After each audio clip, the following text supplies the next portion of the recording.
কিছুদিন আগে মায়ের অন্নপূর্ণা ভান্ডার ফর্ম ফিল আপ করেছিল, কিন্তু তখন প্রবলেম একটাই ছিল, সবারই টাকা ঢুকে গিয়েছে কিন্তু মায়ের টাকা ঢুকে নেই। সেই জন্য আমি মায়ের কাছে অনেক মার খেয়েছিল, কিন্তু সেই বলে না সত্যের জয় হয়। ফাইনালি কালকে আমার মায়ের টাকা ঢুকে গিয়েছে। এইদিকে আদর যত্ন দেখতেই পেয়েছো। এখন মাকে আমি যদি উঁচু করে কিছু বলছি না, কিচ্ছু বলবো না, মা আমাকে দেখবে তোমরা মজাদার খাবো না, ফেলে দাও গা। অন্নপূর্ণা ভান্ডার ঢুকে গেছে, টাকা ঢুকে গেছে, টাকা ঢুকে গেছে, টাকা ঢুকে গেছে, টাকা ঢুকে গেছে, টাকা ঢুকে। ও বৌদি, বলছি তোমার ঢুকলো? আমার তো আজ সকালেই ঢুকে গেছে।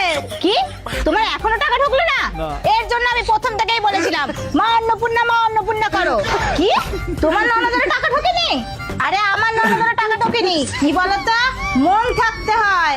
হ্যাঁ ঠাকুর উপর থেকে না সব দেখছে। ওরকম কুকাজ করবে, ওদের টাকা ঢোকে না।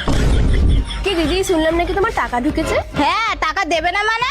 মা অন্নপূর্ণাকে মানত করেছিলাম, না দিলে না সম্পর্ক শেষ করে দিতাম। এই বলছি তোমার টাকা ঢুকেছে গো? না গো, এখনো ঢোকেনি। ও বাবা, প্রথমে তো আমারও ঢোকেনি। আমার ছেলেকে দিয়ে বলে বলে সরকারকে ফোন করালাম, তারপর আজ সকালে এসে ঢুকলো। তুমি তোমার ছেলেকে বলো ফোনটা করতে। জয় অন্নপূর্ণা মা, জয় অন্নপূর্ণা মা। পরের মাসে টাকাটাও ঢুকিয়ে দিও মা। 4টে কেন 5টা করে বাতাসে দেবো, আমাকে একটু দেখো মা। ও মা, খেতে দাও। ও মা, কি রান্না করেছো? মটন বিরিয়ানি। আমার ছেলে বলে বলছি না গো, আমার মেয়ে না খুঁতে ফর্ম ফিল আপটা করেছে, আর আমার ছেলে ডকুমেন্ট গুলো দেখে দেখে দিয়েছে। এমনি পড়াশোনা করেছি, টাকা ঢেলেছি।